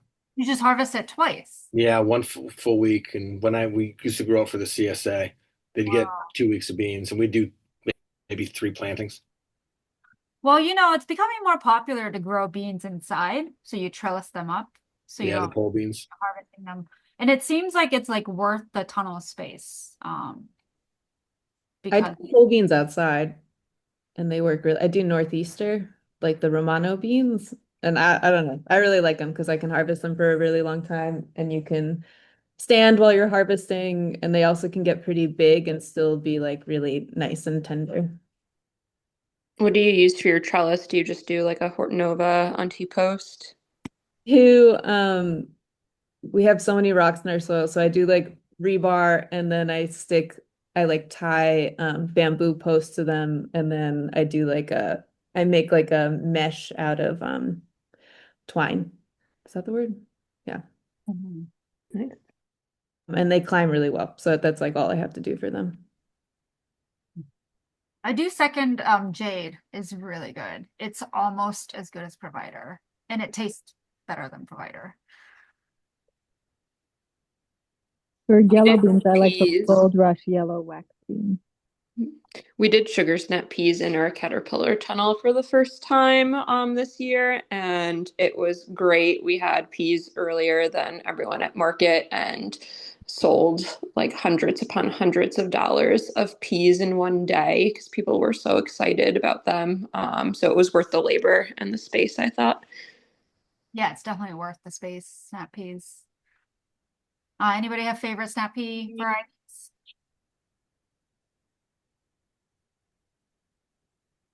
Sugar snaps.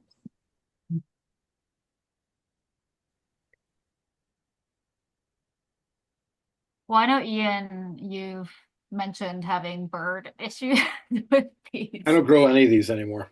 Oh, you don't grow them. I gave it up. I grew them inside for like 2 years, and then um, eh, this became too much, and it was a labor issue. And I do so much wholesale, specialty wholesale, and there's a threshold for which you can wholesale them to restaurants for. They won't pay. You won't make your money back. At least I can. They need to be retailed, and I just had to pull the plug. Plus, I currently can't grow them outside because the damn sparrows literally dismantle my plants. I don't know why. I think it's just out of spite. I've never heard that of that on another farm, but Never seen. No one has. I know. I have these malicious English sparrows that hate pea plants. They would actually fly into my tunnel and try to dismantle them. wow. I don't know why. And it wasn't. They're not eating the fruit. They're literally ripping off the shoots. I would see it in their nests. It was like Oh, spoils of war or something. They're awful. So I gave it up. that's funny. All right, beans. Wait, we did that already. Okay. So move on. Oh, miscellaneous last slide. So we're actually doing pretty well, I guess. So okra was my one that I listed because we've been growing jambalaya forever and they suck. So we really need to not plant that one. So I wanted a substitute, a replacement for that. So I already grow Clemson spineless and what's the red one? It's on Johnny's. Burgundy. I think so. Carmine Splendor? Carmine Splendor, yeah. Yeah, we do that one. So those two are very good. But jambalayas are terrible. And jambalaya is the hybrid, and Clemson spineless is the OP. So, interesting, right? I haven't grown okra in 12 or 13 years. Right. Yeah, not a lot of people grow it, but maybe full root. Yeah, we stopped growing the green ones because the green ones were bad, but we just do the candle fire from Territorial for red. Hmm. And some people were mad about not having a green one, but we tell them this one tastes better, so suck it up. Yeah. Wow.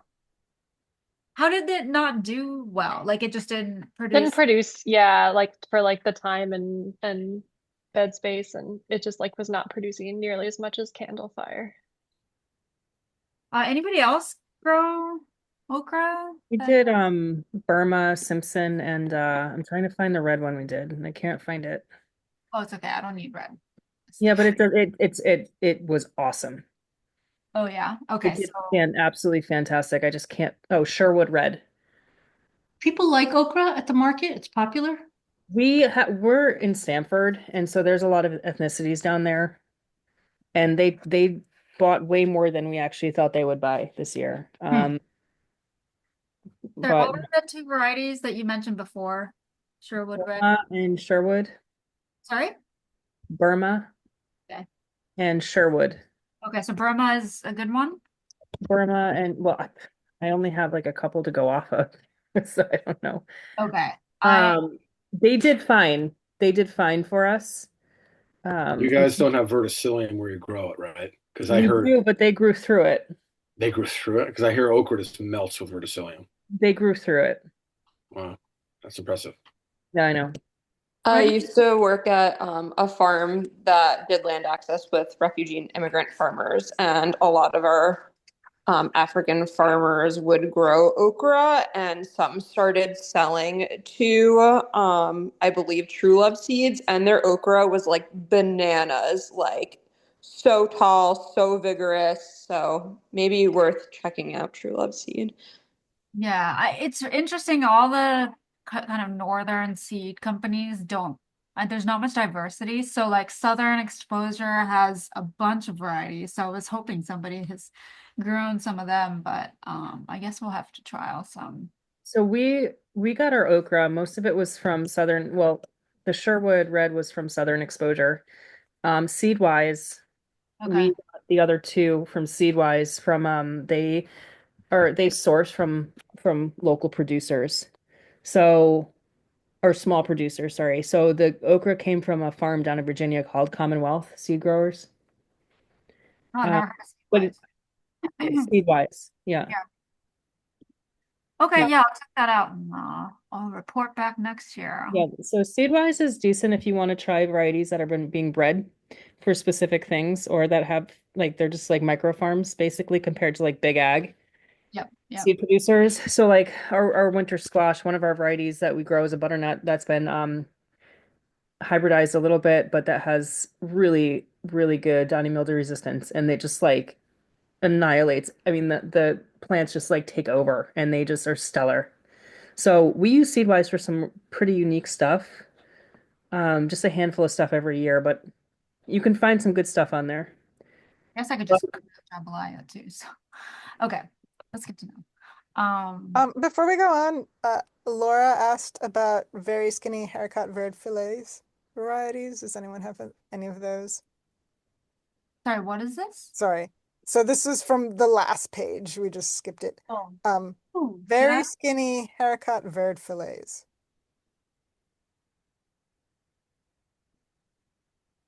No, I don't know how to go back.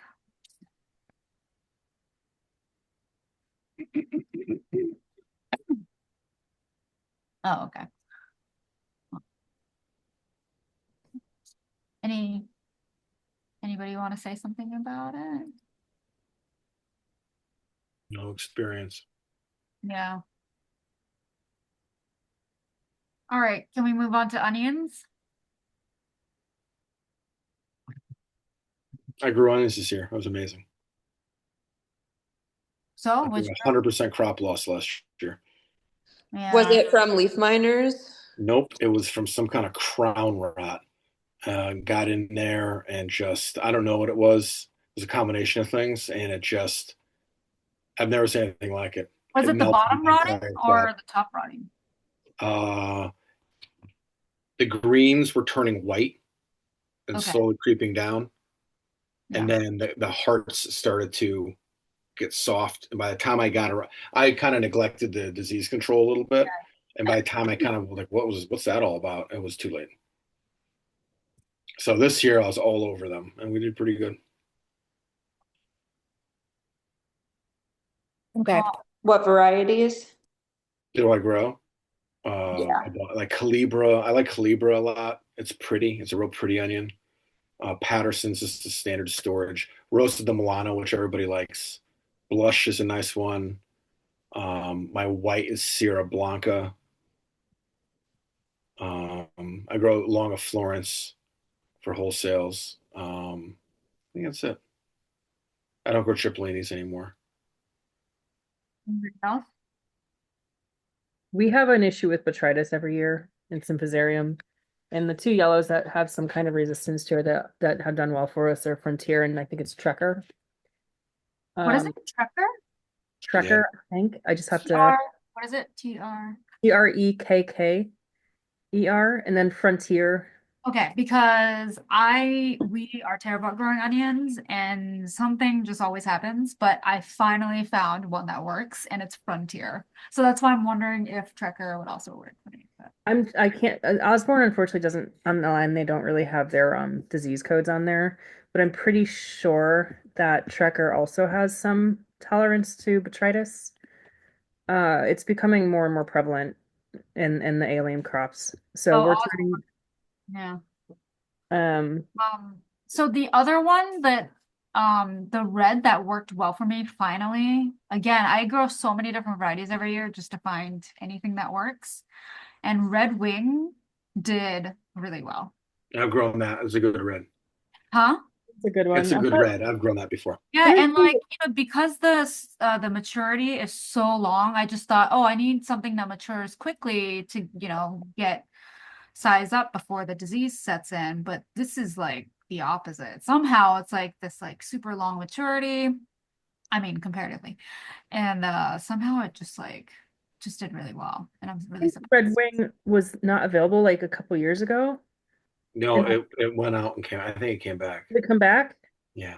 Oh, I think I was. So we did Red Mountain. They replaced it with Red Mountain, and that one did pretty well. I've done Um, red carpet too, which was another replacement they had. so we did one last year. We trialed it. It's called Australian Brown. It's like this kind of flat looking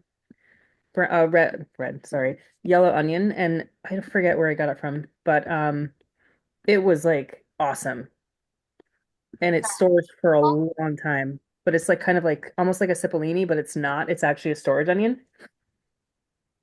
And it did really well. We grow New York early, but we don't have disease issues so far in onions, but they're really nice, large, uniform yellow onions. But now we have allium leaf miner, so we'll see what happens in You future. get those on your onions? We haven't, but they were so bad in my fall leeks that I'm paranoid that we're Your gonna have. onions will probably be safe because I've never gotten them in my onions. I've had complete crop losses on leeks before from them, but We get them in our onions every year. you plant your onions pretty early though, don't you? It still does. So they still get them, even if we were to wait until June, they'd still get them. I plant them. No, they won't. They'll flight silver. It's not. No, I have them all like for ages. It's so crappy. Our onions get it and our scallions. It's like Early insane. Oh my God, scallions hit here. our late scallions were awful with them. Yeah, those Yeah, early late late. They get scallions. Trails of, yeah. Yeah, Oh, thank same. God. Yeah, Yeah. yeah. Yeah, we cover our alliums the second I put them in the ground with like Protect Net, and I only lift it up to hill our leeks, and that's it until they're ready. Because And and then we you're took like, out all of our perennial alliums too. Yep. Yeah. oh, Sorry, what were and you saying, it Yoko? definitely works to cover them. They don't get in. You have to cover them. You have to bury the edges. So Yeah. we Yeah. didn't bury our fall leek edges, and they annihilated them. Hmm. We Yeah, still I got. also So stopped growing fall scallions and leeks Yep. the past 2 years to try to break that a little bit, but it they sucks. did a study at Maine Hmm. 2 years ago, came out. They covered them for leaks. They covered them right before Labor Day. And then they uncovered them 2 weeks later or 3 weeks later and hit them with entrust, fed them, recovered them, waited 3 weeks, did it again, and they had like 2% infection rate or damage rate. So Those are they more. did a ton of different trials doing all kinds of different things. So keeping them covered and popping them with entrust once or twice seems to be the name of the game. We I also covered mine and they were fine. I didn't spray them at all. we did a trial one year to see if it would make a difference in our onions with the leaf miners. They prefer the onions that are planted in bare ground versus those planted in plastic or fabric. So we had 2 rows that were bare ground onions and then 3 rows that were in planted in plastic. And they definitely went straight for the bare ground onions first. So that's something to consider.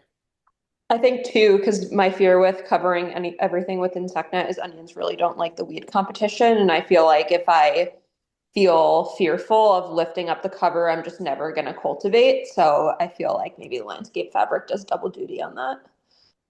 I It grew mine doesn't in help. reflective mulch and it does pretty well. Just remember with the landscape fabric, you're gonna have to make the holes larger as the onion, the onions are gonna swell, and it's gonna be really hard to get them out of the ground if the holes are too small.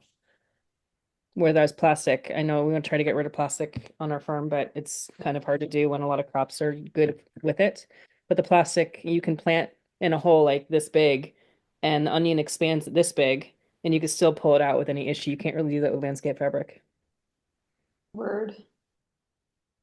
Well, let's just cover red cabbage and then the rest of the topics are a little general or a little bit not relevant. So if anybody is desperately wanting to talk about them, let's do that. But yeah, let's just do red cabbage and kind of wrap it up. I don't grow red cabbage, so can't say I much. stopped growing it too. We tried Dead On this year from Johnny's. That's like a Savoyed, like purple, like just on the Super, edges. super pretty. It's gorgeous, but it like Primo Vantage had it up like a month and a half before it. So we're like, this is not worth the You know, beauty. Dead On it's like Yeah. 120 day cabs, something Yeah. crazy like that. So long, they take up so much space. So much space. Yeah. Yep. I hate red cabbage. I never get good red cabbage. I Me give it too. up. They're like Brussels sprouts. Yeah. We did a marrow. Marrow did really well. I've you heard have of black rot, purple fall Napa that was really gorgeous and successful. Over at Massaro, I know they grew it. But I don't remember the variety. What about green cabbage? Does anyone have a Yep. recommendation for green cabbage? We did Botrans, I love. make you like crazy, but I'm thinking like a storage cabbage. Botrans, really like it. And it's great. It sits really high in the plant, and it's got really good black rot resistance. It's just nice. It's just a really nice cabbage. I got them up. I left them in a little longer than I wanted to this year, and I got them up to 6 or 7 pounds a head. Ours were pretty big this year too. Yeah, it was a good cabbage year. We did a Crisposa, which was a Savoy. That headed up really well too. What about Napa cabbage varieties that people really like? I don't do Napa because they just get annihilated with the slugs and It's earwigs. I get killed by earwigs. I did Bilko and they grew really, really well. I must say, I had crazy earwig a situation a couple years ago, and guess what? Zero earwigs now. Hey. So we didn't do anything.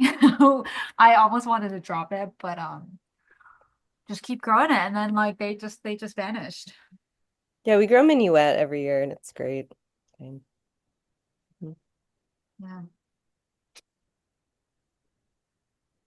All right. Well, does anybody else want to talk about anything else that's listed here or not listed here? Well, I'm just, oh, sorry. Do we, oh, it's 2 minutes of. I was just going to say if everybody wants to just go around, like shout out what their most profitable crop is, I think that would be fun, but we only have 2 minutes left. Tomato. Cherry tomatoes. I have a list. Technically, it's sage, and then followed by rosemary. Oh, come on, sage. After that is cherry tomatoes. So tomato, sage, cherry tomato. Not plum tomatoes. Not plum tomatoes. Not plum Right. tomatoes. Cherry tomatoes. Yep. Does anyone have a dollar per foot number they want to share? That's so much work. I figured out I got like 8 pounds of plant, Ian's which work. is Here we go. optimal on my cherry tomatoes. Yeah. We did about 1,200 pounds this year. So Wow. Yeah, I don't know what a pound number is, but okay, well, it is exactly 6. So if no one else has anything to say, I think we'll wrap it up. Just curious, any last varieties for any crops that we didn't mention that people especially loved? Orangetti spaghetti squash. I always stump for that one. I don't like it. We dropped it. Why don't you like it? It's amazing. And No. I like it. I've direct seeded that and harvested it 60 days later. I know, we know. But But that's the one that Digga likes, right? I told Dig about it. He gave me one, and I got it from almost Osborne about 8 years ago. we stopped doing it because it gets nailed with the borers every single time. Well, you have to ask them not to do that. I'll just get it from you then. I'm not growing it anymore. Get it from Dig. What did you? You don't grow. Why don't you grow it?